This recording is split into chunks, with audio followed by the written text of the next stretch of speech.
dapur soalnya banyak mainan anak saya. Iya, nggak apa-apa, Teteh. Lagi musim hujan juga di sana? Ya ini alhamdulillah udah seminggu ini hujan, sebelumnya sebulan mungkin ya nggak hujan. Jadi kering banget dan sekarang hujan. Kebetulan lagi musim tanam, jadi bagus lah gitu buat tanaman-tanaman mah. Kalau hujannya kan harus disiram setiap hari. Betul. Iya, alhamdulillah hati ya. Di sana jam berapa nih? Sekarang jam 4 ya? Betul, jam 4.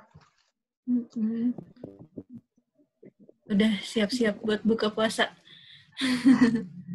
Masih lama buka puasanya Ah, di sana jam berapa? 8:30. Waduh. Sahurnya hampir sama kayak di Bandung. Berarti lebih lama, berarti berapa jam tuh?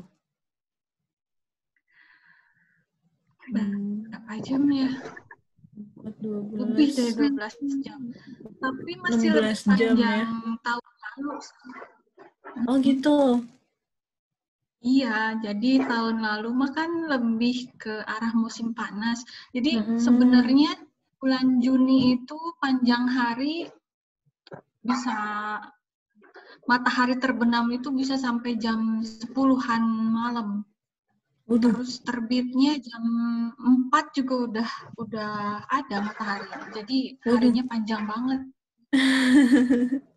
Iya ya. Aduh. Masya Allah. Ya, kita masih nunggu ini. Udah mulai pada gabung. Mungkin ada mungkin ada yang lagi masih tarawih. Nah, itu di Bandung gimana Teh sekarang jadinya taraweh jadi di rumah masing-masing aja gitu? Betul. Jadi semuanya sekarang di rumah, tarawih di rumah. Oh, saya kan di kosan, jadi di kosan gitu. Sholat Jumat juga udah diganti sholat zuhur sekarang. Itu cuman di Bandung atau di daerah lain juga gitu?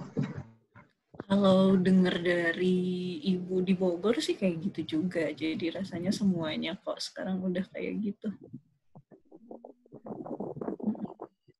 Mudah-mudahan cepat berlalu ya. Amin, amin.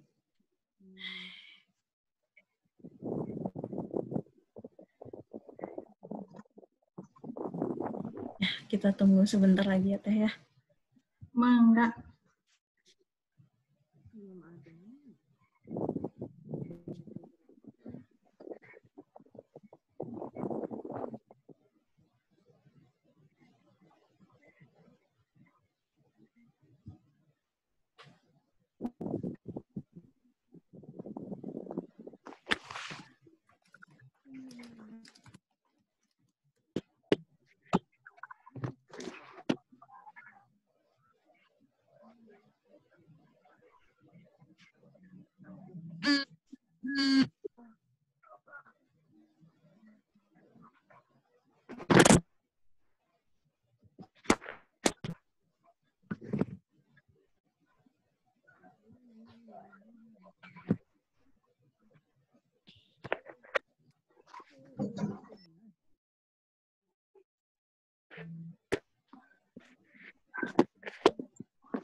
Wah, teman saya gabung nih. Halo Rini. Assalamualaikum semuanya.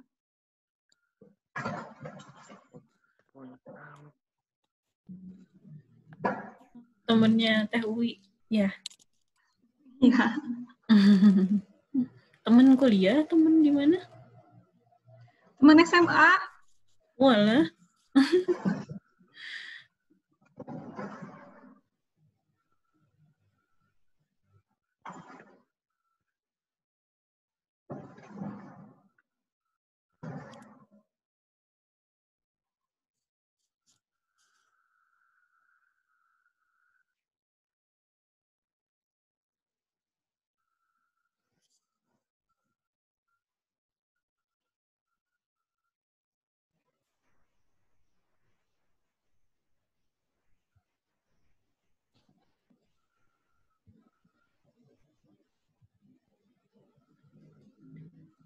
Ya, udah jam 8 lewat 4, lewat 5. Kita ini aja kali ya Teh ya. Kita mulai aja dulu dari perkenalan dulu. Nanti kan yang lain bisa nyesel. Enggak. Ya. Ustadz Denny saya buka aja ya. Silakan, Tafadhol. Silakan. Ya, bismillahirrahmanirrahim. Assalamualaikum warahmatullahi wabarakatuh. Selamat bergabung semuanya di acara SSG Berbagi Kisah dan Hikmah malam ini. Jadi nanti malam ini kita akan mendengarkan paparan dari Teh Nuri Nurlaila atau Teh Uwi mengenai kisah perjalanan beliau hingga bisa melanjutkan kuliah di Belgia ya Teh ya. Dan juga nanti akan dibahas soal penulisan ilmiah. Gitu. Jadi, pertama-tama saya akan membacakan dulu CV-nya secara singkat. Jadi beliau, nama lengkapnya Nuri Nurlaila Setiawan, atau kita bisa panggil Teh Uwi. Lahirnya tahun 85, berarti sekarang mau 35 ya Teh ya. Beliau ini S1 di ITB, Biologi, S2 juga di ITB, Biologi Lingkungan, dan S3-nya di Ghent University, Belgia, jurusannya Kehutanan. Begitu. Jadi beliau ini sendiri sangat familiar dengan research, di mana beliau ini sering jadi research assistant atau asisten penelitian di ITB, itu dari 2009 sampai 2011. Kemudian beliau juga saat ini menjadi main editor di Sintesa.id yang nanti kita akan dengarkan juga pembahasannya ya Teh ya. Kemudian juga beliau ini menjadi managing director di Tribio, ini jurnalnya ITB ya Teh ya ini ya. Terus publikasi beliau juga sangat banyak. Yang paling baru itu tahun 2020 ya Teh ya, di Journal of Forestry Research. Dan beliau juga sudah sering jadi partisipan dalam oral dan poster presentation. Sudah menikah dan sekarang sibuk berwirausaha petani bunga di Rumania begitu. Baik, tanpa berlama-lama lagi, sekarang kita akan mendengarkan pemaparan dari Teh Uwi. Nanti di akhir kita akan buka sesi tanya jawab. Tapi selama pemaparan ini dimohon seluruh peserta mematikan mic supaya kita fokus dengan pemaparan dari beliau. Kalau pakai laptop itu ada di sebelah kiri bawah, itu tolong di tap aja, itu biar di mute semuanya, begitu ya. Sekarang kita berikan kepada Teh Uwi, mangga saya persilahkan untuk paparannya. Baik, bismillahirrahmanirrahim. Assalamualaikum warahmatullahi wabarakatuh. Baik, sekarang saya mungkin share screen saya. Ya.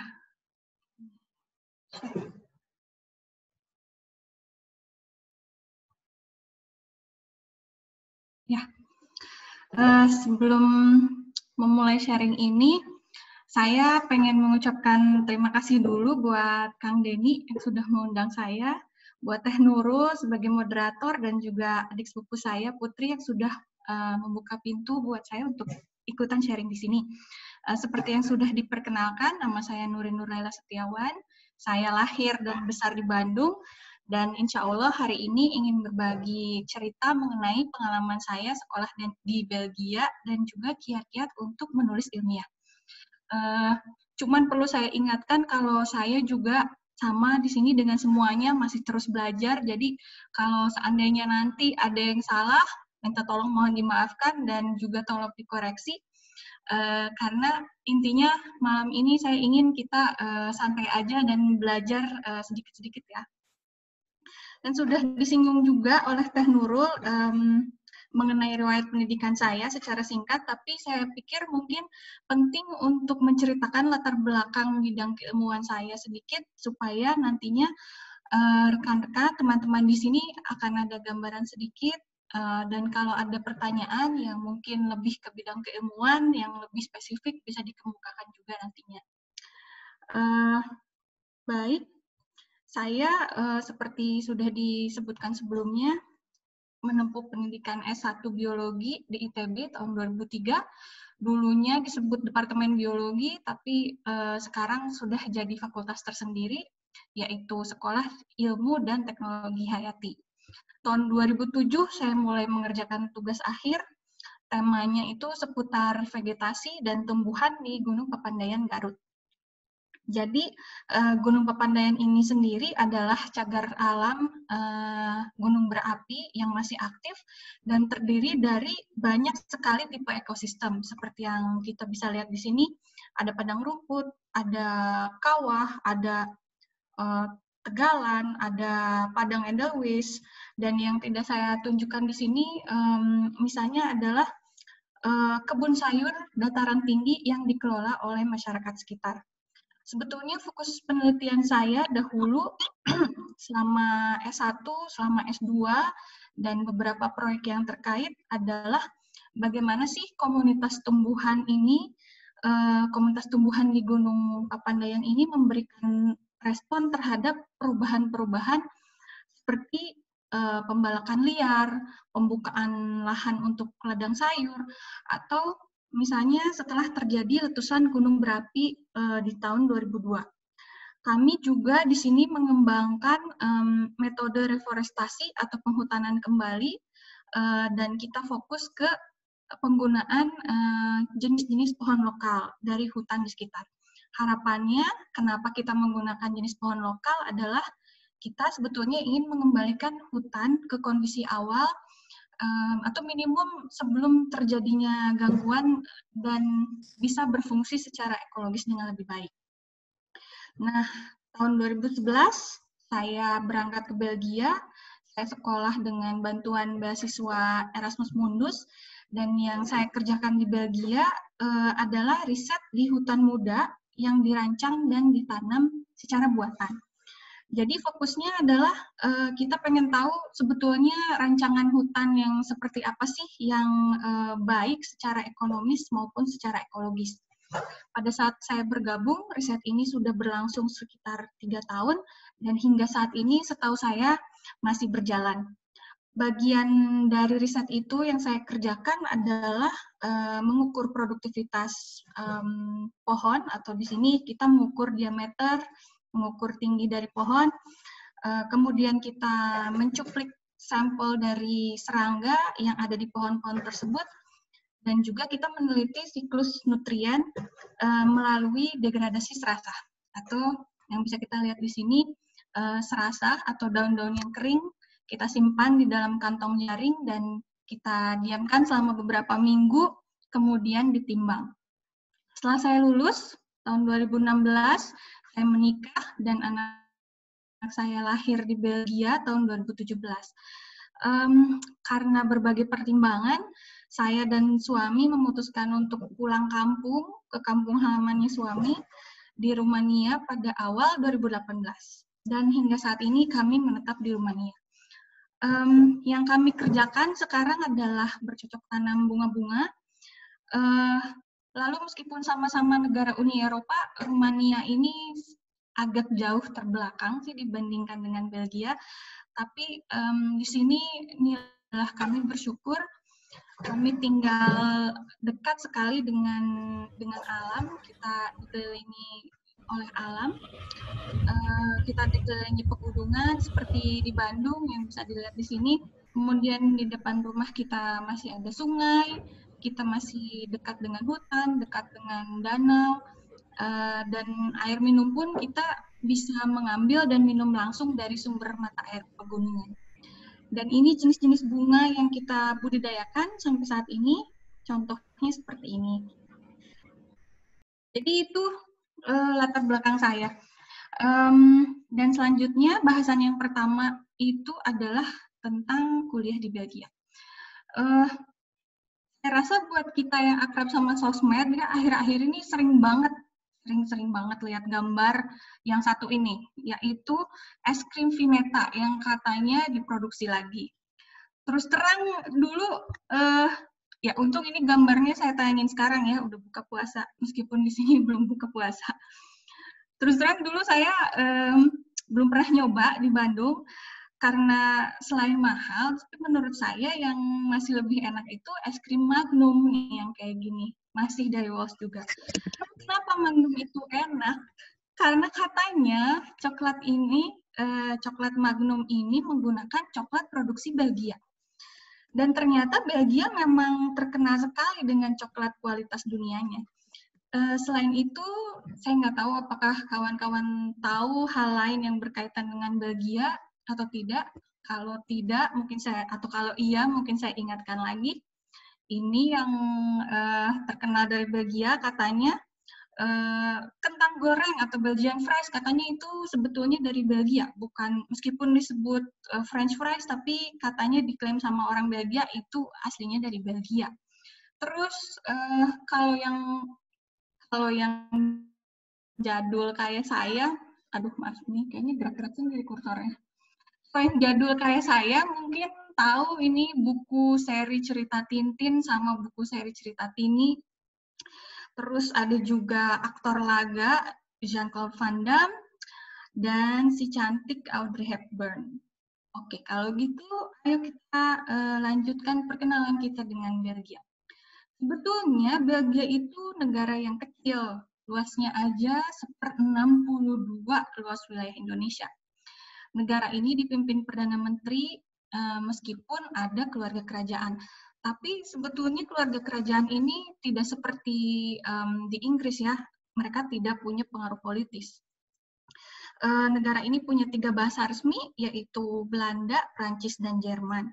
Karena lokasinya yang dinilai strategis dan katanya iklim perpolitikan di Belgia itu netral, makanya Belgia ini jadi lokasi dari markas besar Lembaga Pertahanan Dunia NATO dan juga markas besar Uni Eropa.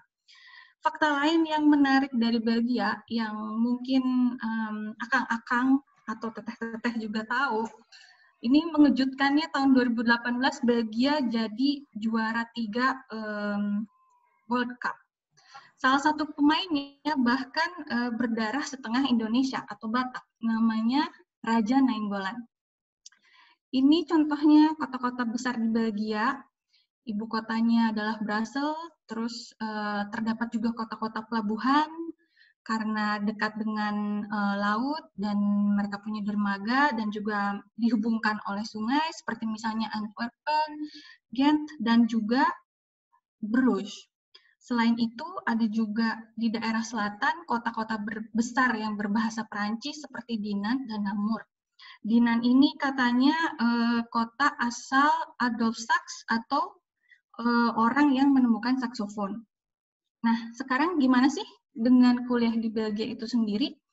Ini daftar universitas-universitas ternama di Belgia dan juga jurusan-jurusan yang dinilai unggulan. Tentunya masih banyak jurusan yang lainnya, cuman katanya yang terkenal adalah jurusan ini dari masing-masing universitas. Kebanyakan jurusan yang terkenal itu adalah yang berhubungan dengan life sciences. Universitas saya sendiri adalah Ghent University, letaknya di kota Ghent yang dikenal sebagai kota pelajar. Secara resmi berbahasa Belanda, tapi karena dia kota pelajar, banyak orang yang sudah bisa berbahasa Inggris, jadi nggak bisa bahasa Belanda pun bisa survive di kota ini kalau bisa bahasa Inggris. Kalau di Ghent ini, karena dia kota pelajar, kampusnya tersebar di mana-mana, jadi selain Ghent University, ada juga banyak universitas yang lainnya. Kemudian Ghent University juga menyediakan asrama mahasiswa. Dan kalau yang pengen melihat bagaimana sih penampakan Ghent, bisa diklik nanti ini di videonya. Jadi ada video yang judulnya Ghent in Motion. Jadi itu video dari kota Ghent yang dilihat dari drone. Nah ini yang tadi saya ceritakan, yang saya kerjakan di Belgia. Jadi riset saya itu adalah bagian dari riset internasional berskala Eropa. Untuk beasiswa kuliah di Belgia sendiri, daftar-daftarnya adalah seperti berikut, dan juga bisa dilihat di link berikut ini. Saya nanti akan kasih file PowerPoint dari presentasi ini. Dan setahu saya, beasiswa kuliah buat saat ini itu meliputi misalnya training 3 bulan di bidang food safety, kemudian ada juga pertukaran pelajar, pertukaran staf, dan yang full dibiayai setahu saya hanya S2 dan S3. Untuk Muslim di Belgia, terang Islam adalah agama minoritas di Belgia, tapi mayoritas Muslim di Belgia itu sendiri sebetulnya keturunan dari Turki atau Maroko yang mereka sudah menjadi warga negara Belgia.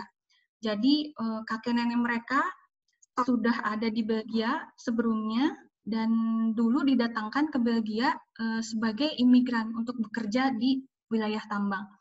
Jadi orang-orang ini mereka sudah membentuk perkampungan atau komunitas Muslim tersendiri. Jadi di kota-kota besar itu biasanya sudah ada wilayah-wilayah yang ditempati oleh orang-orang yang mayoritas Muslim. Dan di wilayah ini kita juga bisa menemukan toko bahan makanan yang halal, toko daging halal, restoran, dan sebagainya. Tidak lupa juga ada komunitas Muslim Indonesia di Belgia yang namanya KPMI Belgia. Mereka punya Facebook juga yang bisa dicek. Mereka rutin melakukan kegiatan keagamaan seperti pengajian atau kajian ilmu dan sebagainya. Jadi, alasan untuk memilih Belgia sebagai negara tujuan untuk bersekolah diantaranya adalah sebagai berikut, karena selain negaranya itu sudah maju, kualitas pendidikannya pun sangat baik dan lulusannya diakui secara internasional.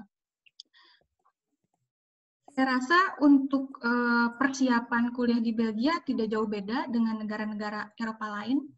Yang paling penting dari syarat-syarat ini adalah kita harus membuktikan bahwa kita memiliki sumber pendanaan yang jelas. Jadi kita tidak datang ke Belgia untuk mencari pekerjaan gitu. Selepas nanti kita lulus dan kita bekerja di sana itu tidak masalah. Tapi kalau kita ingin bersekolah di Belgia, ya kita harus dapat membuktikan bahwa kita punya sumber dana untuk hidup dan untuk kuliah di Belgia. Misalnya dari beasiswa KAF atau misalnya kita melalui biaya sendiri atau itu kategorinya disebutnya sponsorship. Itu saja sih untuk sekarang mengenai kuliah di Belgia. Selanjutnya kita masuk ke topik kedua yaitu menulis ilmiah. Kalau kita lihat di sini gambar sebelah kiri itu mungkin adalah kondisi yang sangat ideal untuk menulis suatu tulisan ilmiah. Jadi kita di depan laptop penuh dengan inspirasi, kita bisa menulis dengan lancar. Tapi seringkali hal ini tidak terjadi. Justru malahan yang terjadi adalah seperti gambar di sebelah kanan, di mana timbul gejala-gejala kita itu takut, cemas, kok ini nggak beres-beres, atau kita kekurangan motivasi, atau kita ragu-ragu, betulkah saya harus menulis ini, atau saya harus tulis yang lain? Dan yang paling parah itu kalau kita sudah merasakan panik. Apalagi kalau besok sudah deadline. Betul kan? Saya harap kawan-kawan tidak seperti itu. Mudah-mudahan enggak ya. Tapi kalau seandainya memang iya atau sedikit seperti itu, mudah-mudahan pemaparan berikut akan membantu buat memberikan solusi. Oke, kita lihat dulu definisi menulis ilmiah. Sebetulnya menulis ilmiah itu adalah menulis suatu dokumen yang memiliki struktur yang jelas, ringkas atau concise, singkat, padat, dan jelas, dan didukung oleh fakta-fakta ilmiah. Tujuannya menyampaikan temuan-temuan ilmiah. Hanya saja cara kita menulisnya itu berbeda dengan menulis surat atau mungkin menulis status di sosial media atau menulis di blog. Di sini tulisan ilmiah ini kita menggunakan bahasa yang lebih formal atau bahasa yang lebih teknis sesuai dengan bidang kajiannya. Juga strukturnya harus mengikuti kaidah-kaidah tertentu. Contoh-contoh tulisan ilmiah yang mungkin sudah pernah kita kerjakan sebelumnya, misalnya laporan praktikum, esai, laporan magang, kemudian skripsi, atau jurnal ilmiah. Nah, yang satu ini mungkin saya jelaskan lebih lanjut. Jurnal ilmiah bentuknya kurang lebih seperti ini, seperti yang di kanan ini. Ada judul, ada nama penulis, ada abstrak, ada keterangannya, artikel ini disubmisi ke jurnal tersebut tanggal berapa dan diterima tanggal berapa. Ada selebihnya, mungkin hampir sama seperti skripsi, ada pendahuluan, ada metode kerja, ada hasil dan pembahasan, ada grafik-grafik, ada kesimpulan, dan ada daftar pustaka. Jurnal ilmiah ini untuk saat ini diterbitkan secara cetak atau online atau daring. Setahu saya, saat ini pemerintah mengharuskan para dosen perguruan tinggi untuk menulis artikel yang dimuat di jurnal ilmiah. Kalau dulu ini adalah sebuah syarat bagi dosen untuk naik pangkat, tapi nggak tahu, katanya sekarang ini hal yang sudah wajib ya. Jadi memang tuntutan buat dosen, buat peneliti untuk menulis itu sekarang semakin tinggi. Nah, bagaimana cara kita mengakses jurnal ilmiah?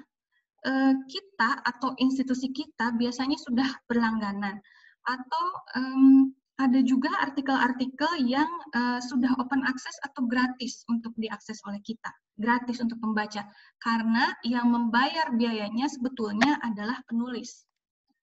Nah, ini kemarin Teh Nurul nitip pertanyaan, bagaimana sih cara kita untuk tahu keabsahan suatu artikel? Sebetulnya kita bisa lihat dari reputasi jurnal yang bersangkutan. Jurnal ini sendiri, dia punya sistem penilaian reputasinya sendiri. Yang paling ternama dalam skala nasional dari LIPI itu ada SINTA. Dan kalau jurnal open access yang bisa diakses secara online dan gratis itu ada yang namanya Directory of Open Access Journal atau DOAJ. Nah, semuanya Scopus, SINTA, DOAJ ini ada web page-nya.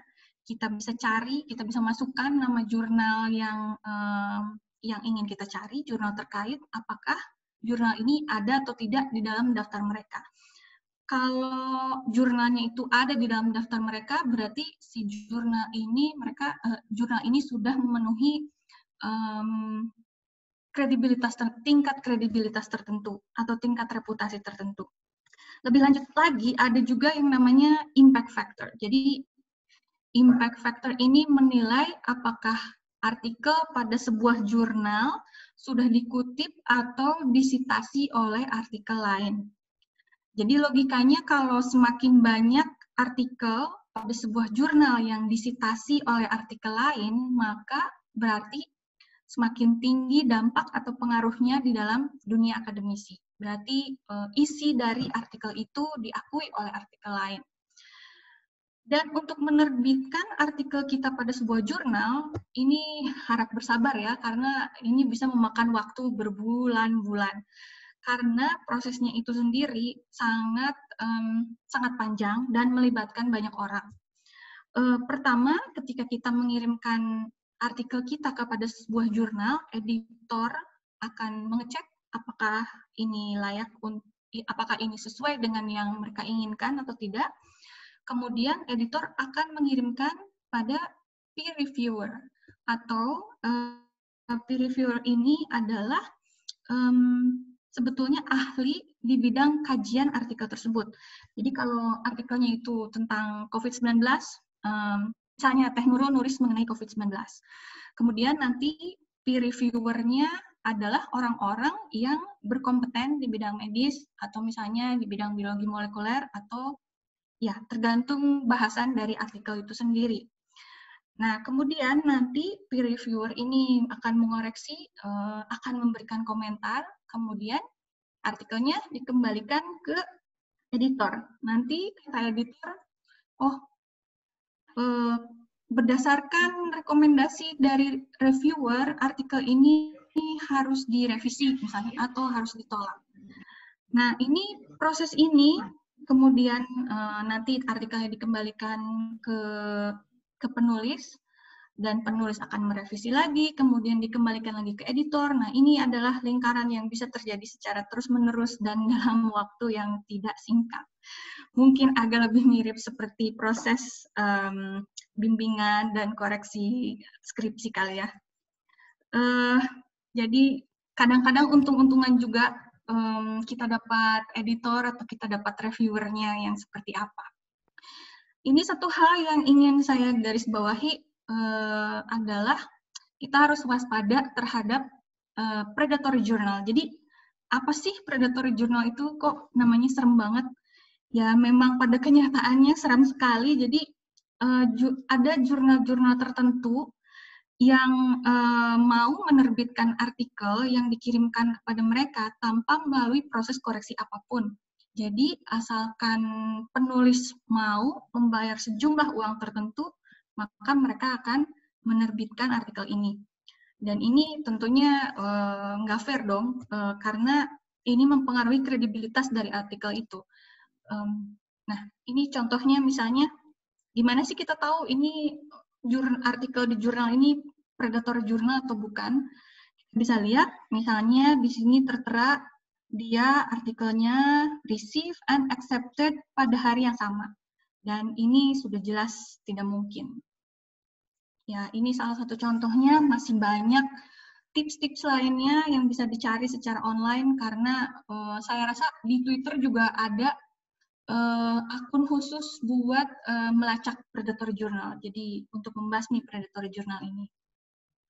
Nah, jadi sebenarnya pertanyaan di awal, apakah menulis ilmiah itu sulit? Jadi kalau menurut saya ini sih lebih ke persepsi kita ya. Kalau di awal kita sudah anggap beban, ya pasti akan terasa lebih berat. Tapi yang jelas, jangan panik. Karena kita bisa melatih persepsi kita dengan beberapa hal. Seperti misalnya, kita biasakan buat menulis, kita pikirkan dengan baik dulu mengenai alur dan sistematika tulisan kita, dan switch persepsi kita kalau ini bukan beban, tapi ini tantangan. Ibaratnya kita mau maju ke medan perang, kita harus punya strategi dulu dong, biar lebih efektif dan efisien. Dan yang paling sering bikin baper itu biasanya karena kita betul-betul take it personal ya. Ada orang yang mengkritik tulisan kita dan kita tiba-tiba jadi baper gitu. Padahal saya pikir kita harus menjaga jarak dari tulisan kita juga, biar kita bisa lebih menilai tulisan kita dengan secara objektif. Tapi di satu sisi yang lain, kita juga harus tetap percaya diri, karena bagaimanapun juga, kita adalah orang yang paling tahu mengenai penelitian yang kita tulis ini.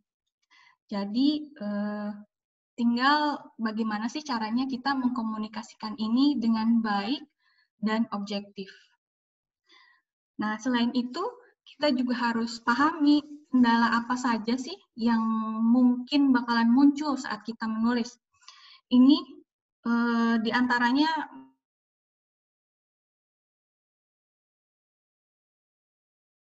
hal-hal yang paling banyak muncul paling tidak formal. terutama kalau di dalam bahasa yang asing, misalnya bahasa Inggris, gramarnya kurang baik, gaya bahasanya kurang formal, kurang teknis.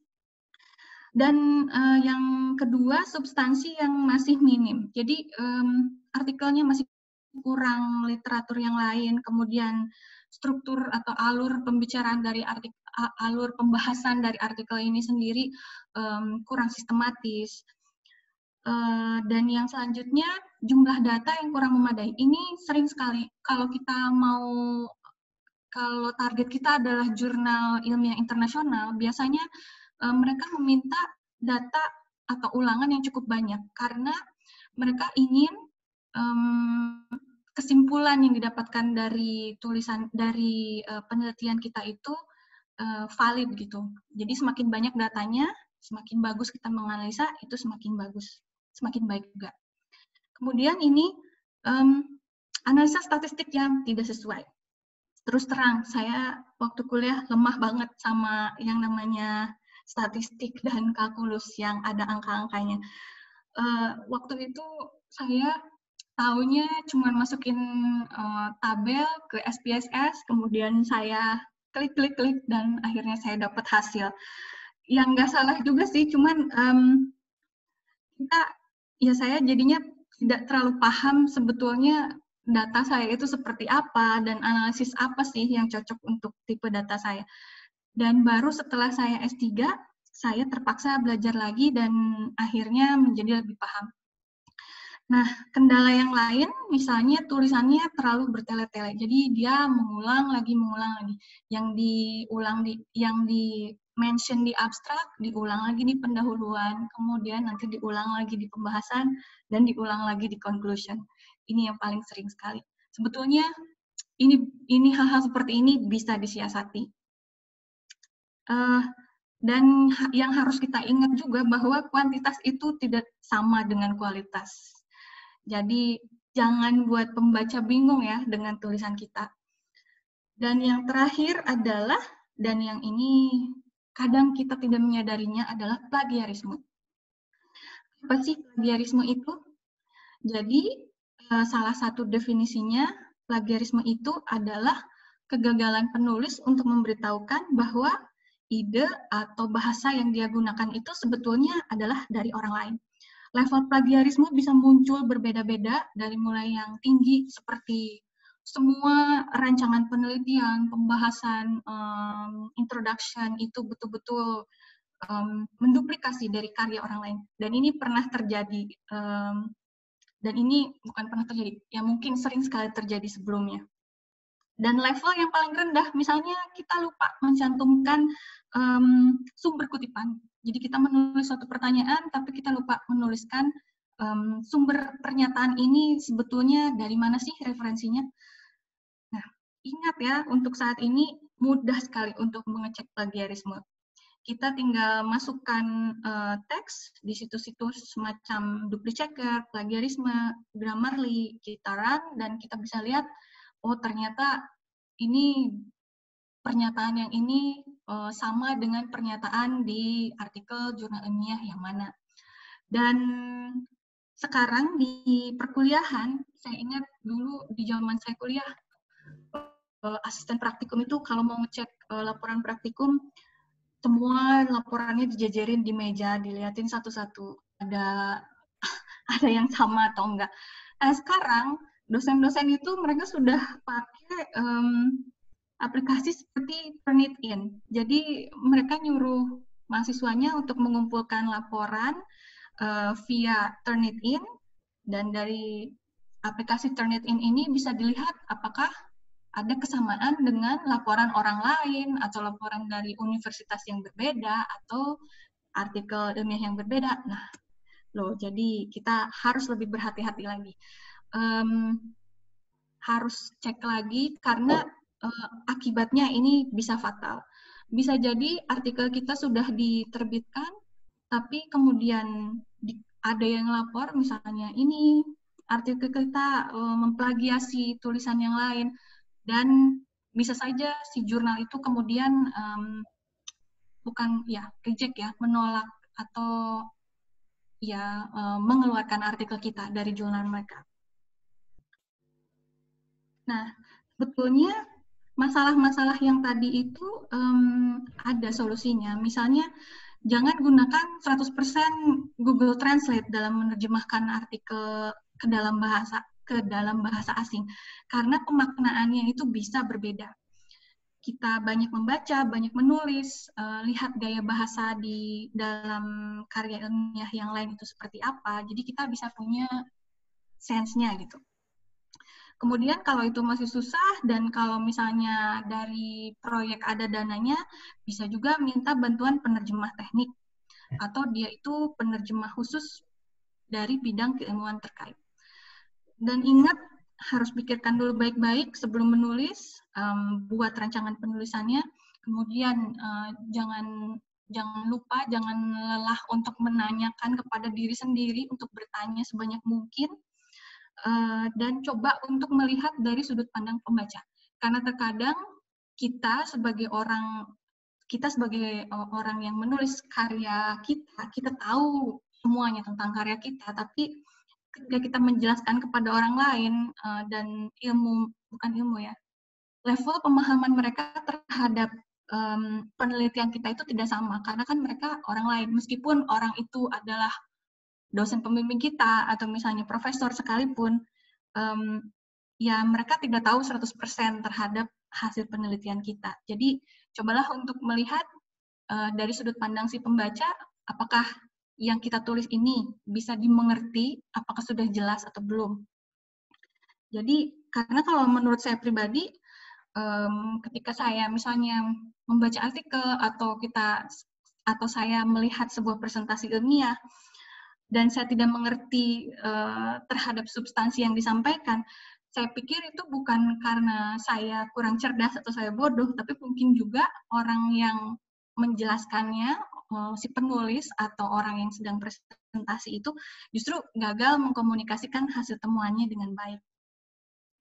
Nah, melihat bahwa saat ini ada banyak sekali kebutuhan untuk menulis karya ilmiah bermutu, saya dan rekan-rekan akhir tahun lalu kami berinisiatif untuk mendirikan layanan penulisan karya ilmiah.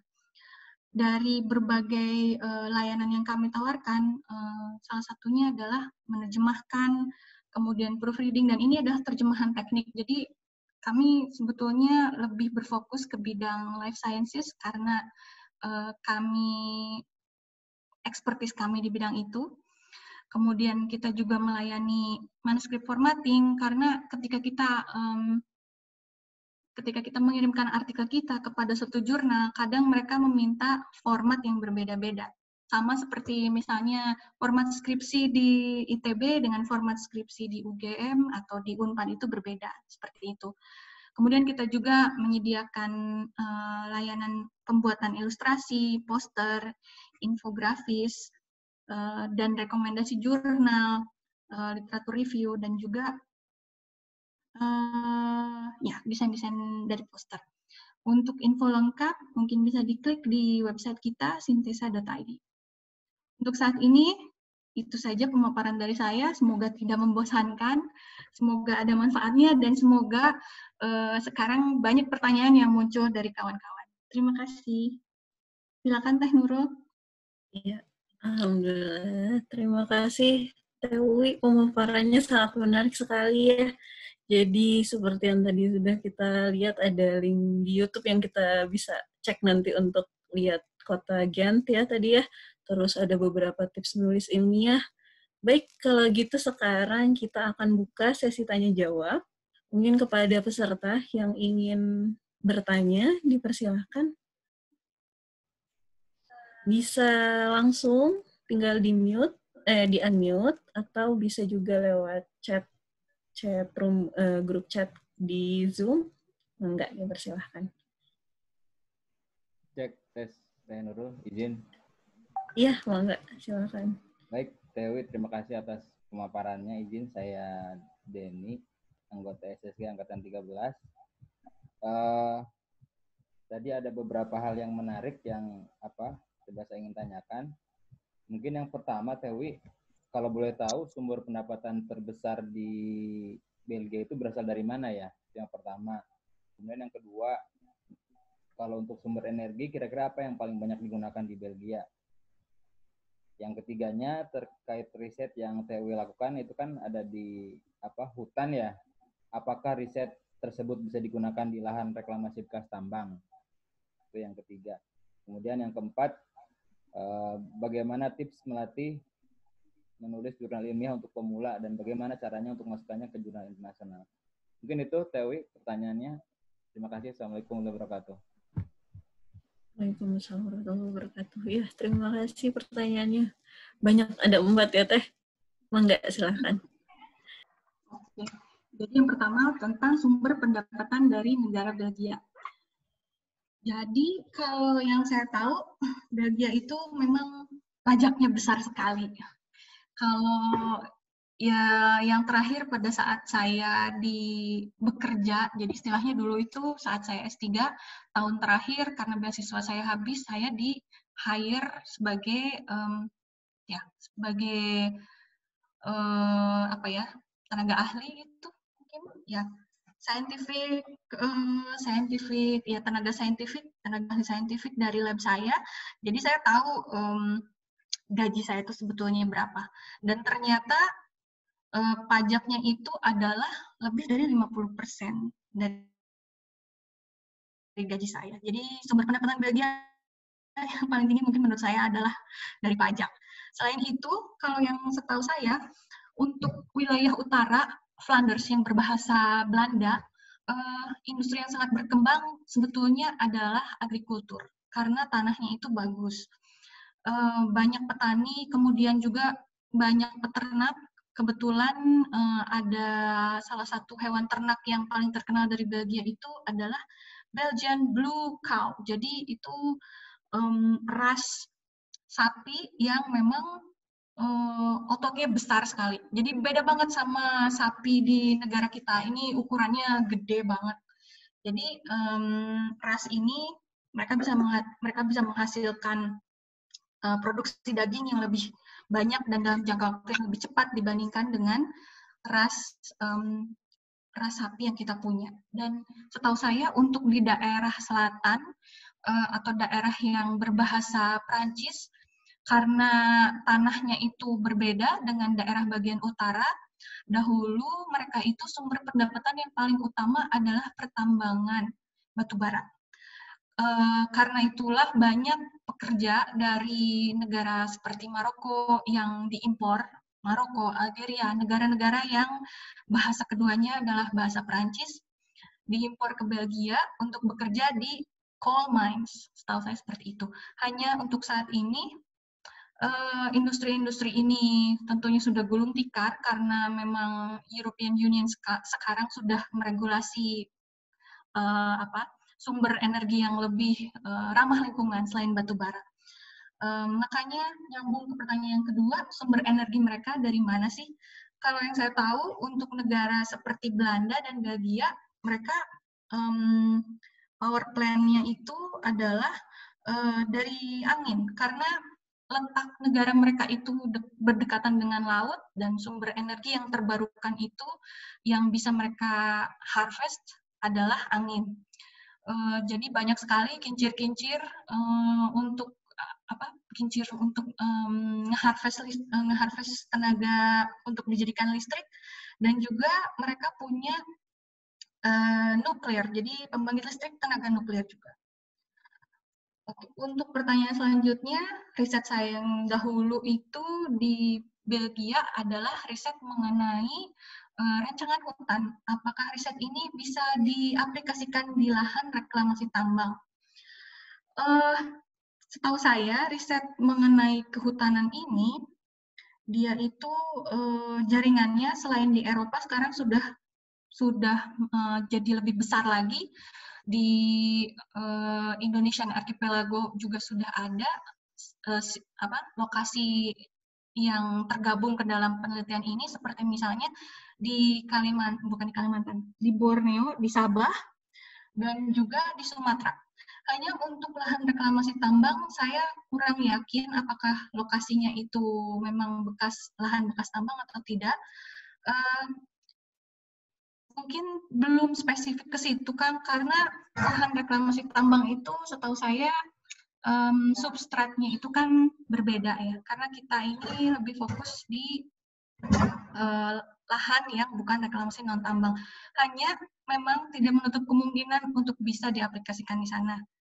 Cuman ini hambatan yang terus terang menurut saya cukup besar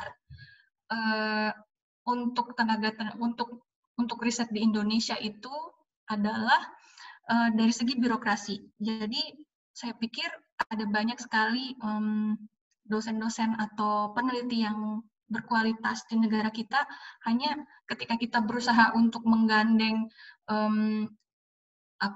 kolega-kolega lain dari universitas lain dengan sistem pendanaan di luar Indonesia itu susah sekali. Ini kebetulan pernah saya alami sebelumnya. Jadi saya sedikit banyak tahu tentang hal ini. Ya, itu kalau di Eropa itu makanya mereka dari segi keilmuan itu bisa maju karena mereka bekerja rembukan, mereka bekerjanya konsorsium. Jadi seperti di dalam riset saya, misalnya saya mengerjakan bagian Belgia, kemudian ada juga orang lain dari universitas lain yang mengerjakan di Jerman, di negara Skandinavia misalnya.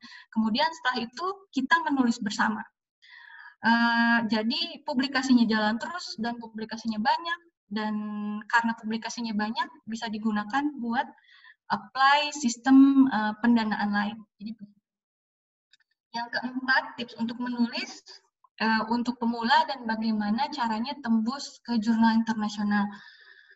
Tidak lain dan tidak bukan, harus coba untuk menuliskan. Jadi dan jangan ketika kita ditolak oleh satu jurnal, misalnya, jangan kecil hati, jangan menganggap bahwa artikel yang kita tulis itu kualitasnya jelek, tapi sebetulnya ketika sebuah jurnal itu menolak artikel kita, itu bukan semata-mata karena kualitas, tapi mungkin saja ruang lingkup yang mereka inginkan untuk jurnal mereka itu kurang cocok dengan ruang lingkup yang ditawarkan oleh artikel kita.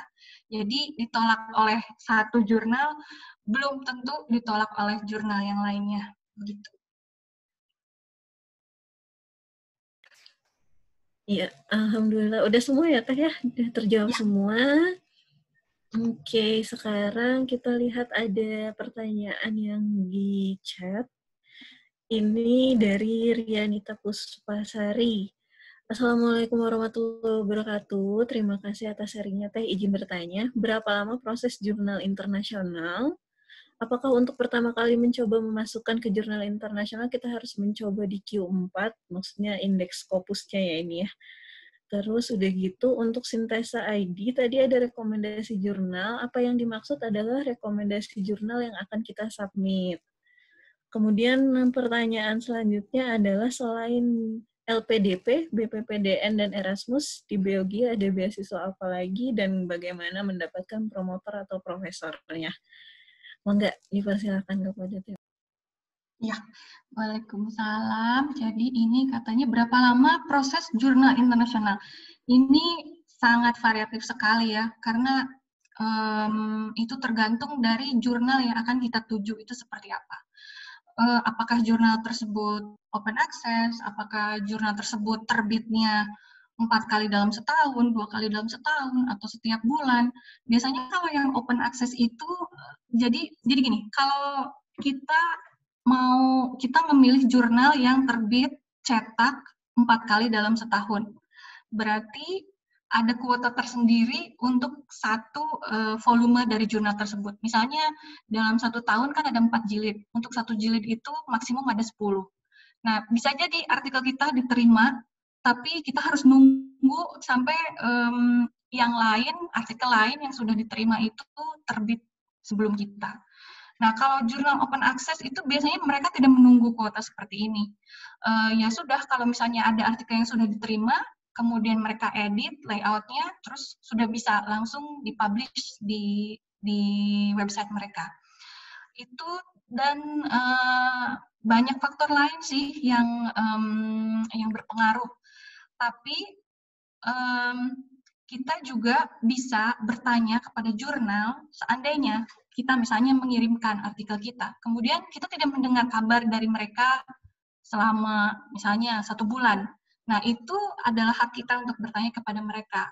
Kita bisa menanyakan apakah artikel kita sedang diproses, atau kalau sudah diproses di dalam fase yang mana, karena saya paham ini untuk beberapa peneliti, misalnya mereka itu dikejar sama waktu, mereka pengen, ketika mereka punya artikel, mereka pengen publish secepatnya, karena itu artinya mereka bisa apply, mereka bisa memasukkan di dalam berkas aplikasi mereka untuk pendanaan proyek selanjutnya. Jadi terkadang bisa seperti itu juga. Kalau misalnya ternyata setelah kita mengirimkan artikel kita dan diprosesnya terlalu lama oleh jurnal itu, kita juga berhak untuk menarik kembali artikel kita. Misalnya udah 3 bulan nih nggak ada berita apa-apa, ya ini ini sudah tidak normal, jangka waktu segitu, ya sudah kita bisa mengirimkan surat atau email ke mereka, kita bisa bilang kalau kita bermaksud menarik kembali artikel kita. Itu bisa seperti itu juga. Untuk, nah ini mungkin perlu saya jelaskan juga, Scopus itu, tadi itu mereka punya kelas atau level jurnal, dari mulai Q1, Q2, Q3, Q4, jadi itu tergantung dari impact factor dari jurnal tersebut. Jadi semakin tinggi impact factor, semakin banyak orang yang mensitasi artikel pada suatu jurnal, maka tingkatan Q-nya semakin tinggi, jadi Q1. Jadi, apakah kita harus mencoba di level yang terendah dulu untuk artikel kita? Nah, kalau ini susah sekali untuk dijelaskan ya, harus ada, maksudnya kalau saya sebagai seorang editor, saya bisa melihat bahwa kualitas artikel itu seperti apa sih, karena saya sudah punya pengalaman melihat berbagai macam artikel misalnya. Saya sudah punya intuisi, saya sudah punya naluri kalau ini sih sepertinya cocok untuk diterbitkan di jurnal Q1, Q2, atau Q3. Jadi bisa kita lihat dulu sih jurnalnya itu sebetulnya yang Q4 itu apa, yang Q3 itu apa.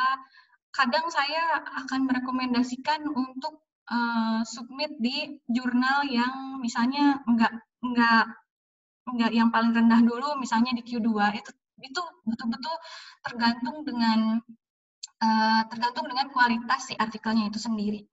Kalau dulu saya pernah dengar ada tips juga, katanya gini, kalau pengen ada masukan gratis, udah aja kita misalnya submit ke Q2 misalnya, terus nanti udah ada komentar nih dari reviewer. Nah, karena dari komentarnya itu komentar profesional, kita perbaiki artikel kita, terus kita tarik tuh dari si jurnal itu, kita submit ke jurnal Q1. Ada juga yang kayak gitu. Ya, macam-macam sih ya strategi orang, tergantung mereka punya waktu atau enggak. Kalau Sintesa sendiri, kita menyediakan layanan rekomendasi jurnal itu misalnya seperti ini nih, misalnya Teh Rianita punya artikel, kemudian Teh Rianita bingung ini sebaiknya disubmit ke jurnal mana. Nanti Teh Rianita kirimkan ke kita artikelnya seperti apa, nanti kita lihat, kemudian misalnya Teh Rianita punya kriteria tertentu, misalnya tolong dong Teh cariin jurnal yang misalnya minimum Q3 atau yang biaya publikasinya di bawah sekian misalnya kayak gitu. Nanti kita coba carikan seperti itu. Bisa seperti itu, kemudian nanti kita kasih rekomendasi misalnya 3 buah jurnal. Dan dari rekomendasi itu nanti kita jelaskan kenapa kita merekomendasikan jurnal ini. Misalnya jurnal yang A, B, C ini sesuai dengan kriteria yang Teh Rianita inginkan. Dia misalnya Q2. Terus misalnya kalau jurnal yang ini dia ruang lingkupnya seperti ini. Jurnal yang ini kita pikir cocok karena ruang lingkupnya seperti ini. Kemudian kita kasih juga ini contohnya nih artikel lain yang sudah dimuat di jurnal tersebut ya artinya hampir sama atau satu tema dengan artikelnya Teh Rianita.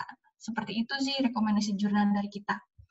Nah, untuk mahasiswa di Belgia, Selain LPDP, Dikti, ada juga Dikti, ada Erasmus, ada kalau dari pemerintah Belgia itu ada yang namanya FLIR UOS.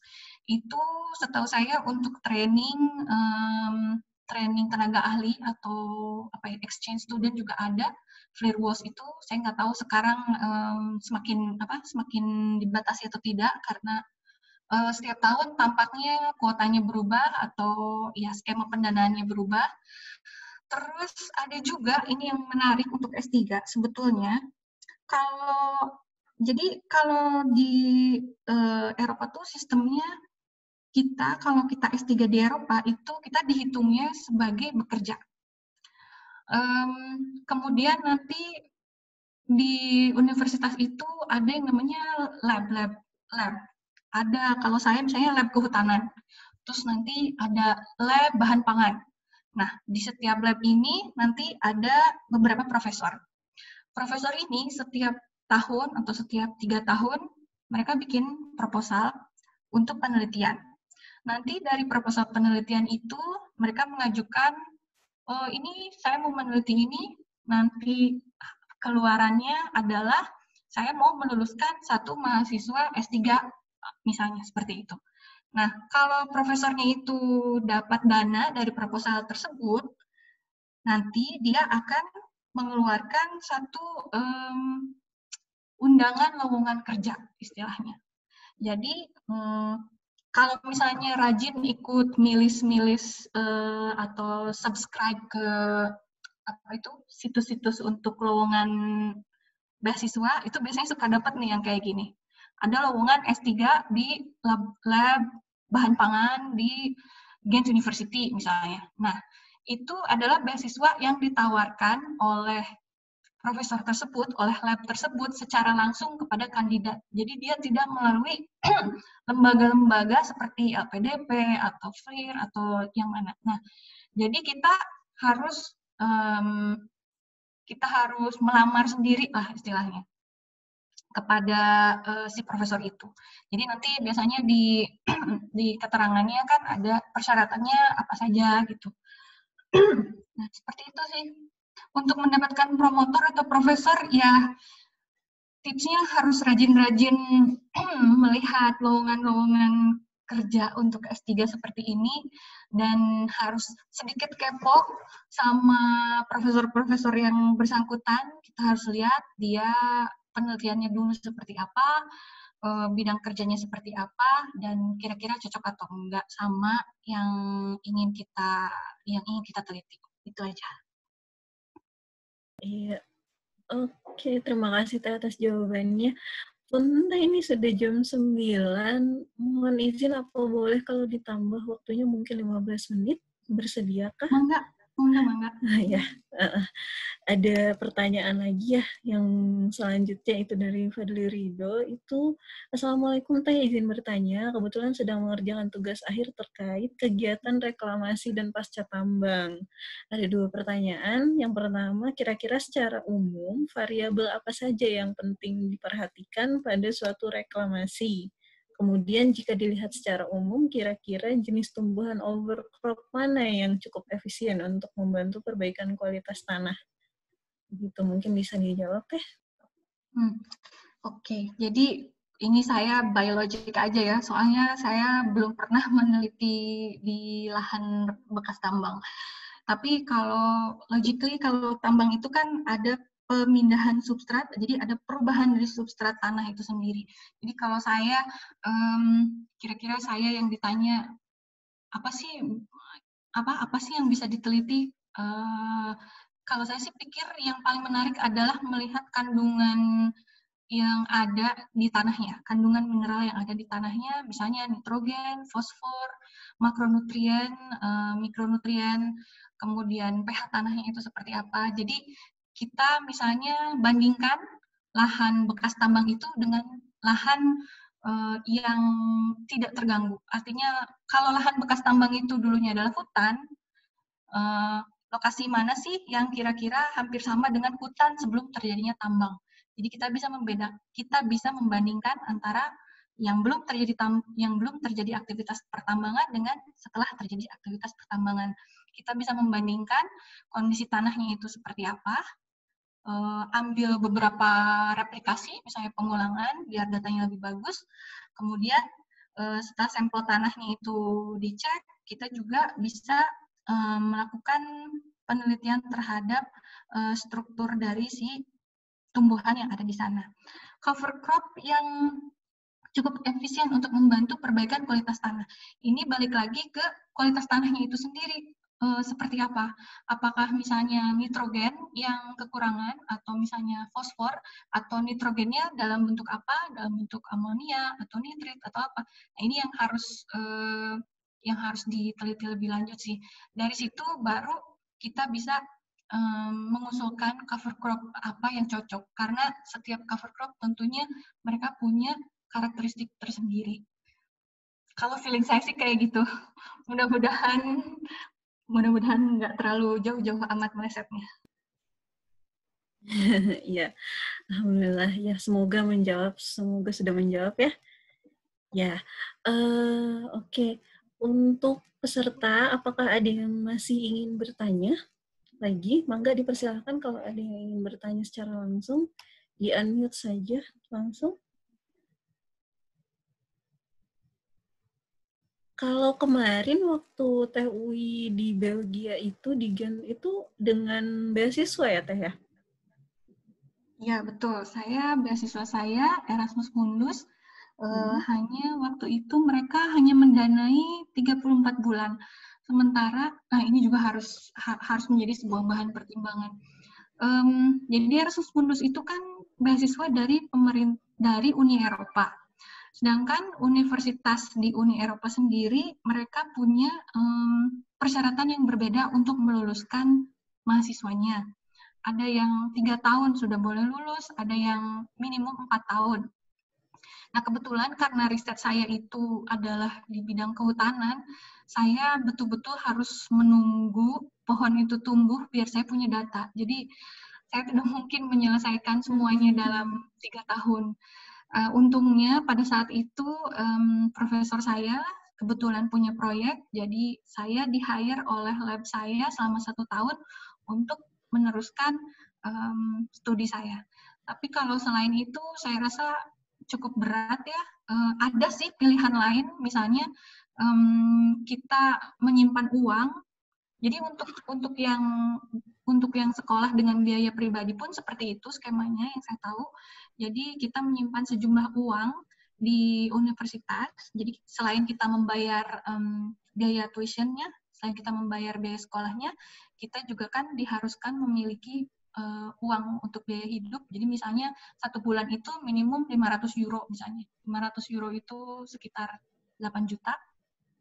Jadi minimum misalnya kita harus simpan untuk 6 bulan. Jadi bulan Januari saya transfer ke rekening universitas saya, 6 bulan dikali 500 euro, jadi 3.000 euro itu ada di rekening universitas, dan nanti setiap bulan mereka akan transfer ke saya sejumlah 500 euro itu. Itu bisa seperti itu, atau misalnya ada orang yang bisa memberikan pernyataan bahwa mereka akan menjadi sponsor kita, atau mereka bisa menanggung biaya kehidupan kita selama di Belgia, kayak gitu. Iya. Oke, ya dari peserta apakah ada yang sudah ingin bertanya lagi? Enggak, dipersilahkan. Tadi kita sudah bahas soal di Gent-nya sendiri ya, Teh. Tapi kalau sekarang kan data di Rumania ya? Iya, betul. Kalau di Rumania sendiri tuh gimana sih Teh? Maksudnya kehidupannya sebagai seorang Muslim gitu di lingkungannya, apakah orang-orangnya atau pemerintahnya itu tetap respect, atau pernah ada kejadian apa gitu, pengalaman gak enak mungkin? Ada nggak? Sebetulnya yang lebih menyeramkan itu dulu pada saat isu terorisme merebak banget ya, karena saya ingat waktu itu beberapa hari sebelum bandara Brussels itu ada yang ngebom, saya tuh nganterin teman saya ke sana. Jadi pada saat itu memang orang-orang menjadi, apalagi orang tua yang mereka tidak tahu, mereka kurang ya kudet lah sama informasi-informasi di dunia ini. Mereka itu karena pada dasarnya mereka takut, mereka jadinya respons mereka itu antipati gitu sama orang Muslim. Jadi ya seperti sekarang aja ya dengan orang Cina misalnya pada saat terjadi wabah COVID itu dasarnya orang takut, jadi makanya ketika mereka melihat orang Cina misalnya mereka jadi aggravated itu jadi kurang ya, jadi antipati lah sama orang itu.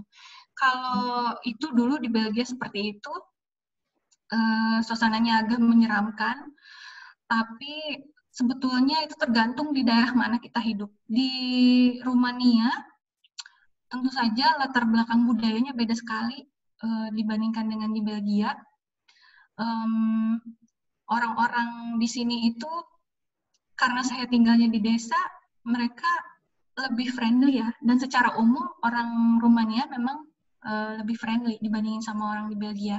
Kalau di Belgia itu karena semuanya sudah serba maju, apapun yang kita ingin lakukan itu bisa kita lakukan sendiri. Misalnya mau belanja, bisa belanja online.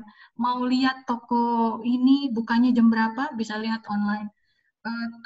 Toko yang kecil pun gitu, kayak misalnya ya setara Alfamart, kita tahu bukanya jam berapa, tutupnya jam berapa.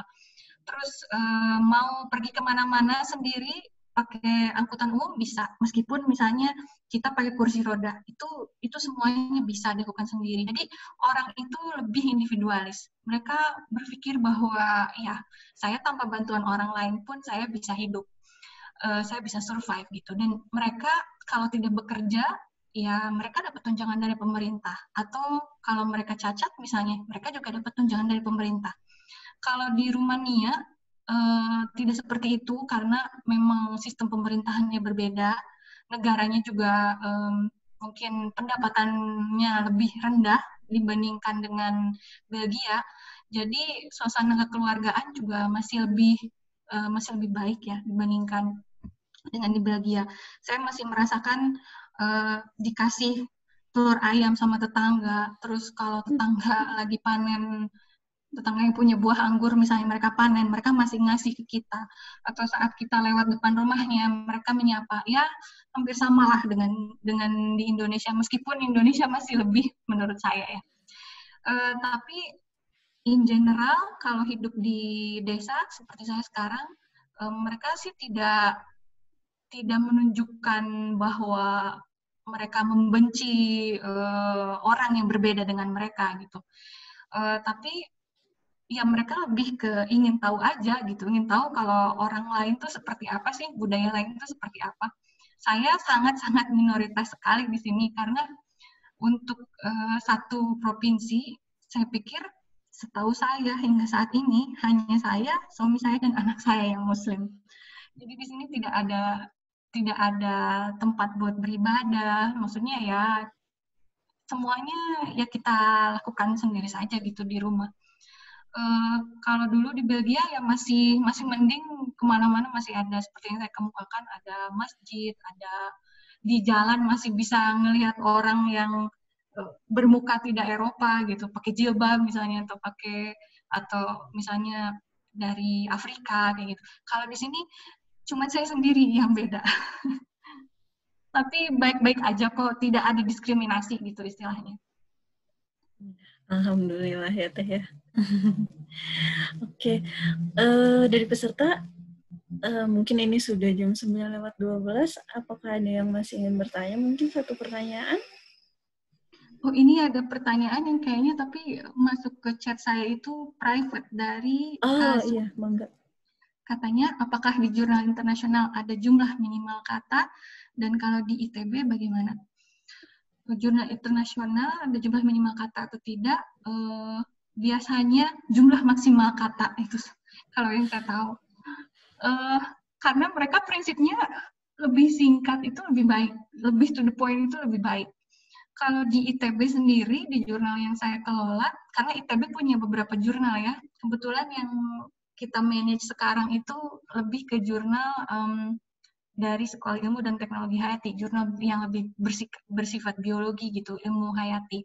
Kita tidak ada batasan minimum dan maksimum berapa, asalkan penjelasan atau substansi dari si artikel yang dikirimkan ke kita itu sudah memenuhi syarat. Itu sih. Oke, iya, alhamdulillah semoga menjawab ya. Kalau untuk jurnal internasional sendiri, teh sebenarnya berapa lama sih wajarnya atau sopannya kita sampai dari kita memasukkan sampai kita tanya lagi si jurnal saya tuh udah sampai mana ya gitu, itu kira-kira berapa lama teh waktunya? Saya pikir kalau kemarin saya pada saat saya submit artikel terakhir saya itu, dan saya submitnya itu ke jurnal forestry di Cina. Jadi Cina, India itu negara yang punya banyak sekali jurnal ya. Dan ada banyak yang jurnal bodong kayak Predator Journal itu, ada juga banyak jurnal yang bagus. Pada saat saya submit di saat COVID itu mereka lockdown, dan itu memang saya lama sekali tidak dapat kabar.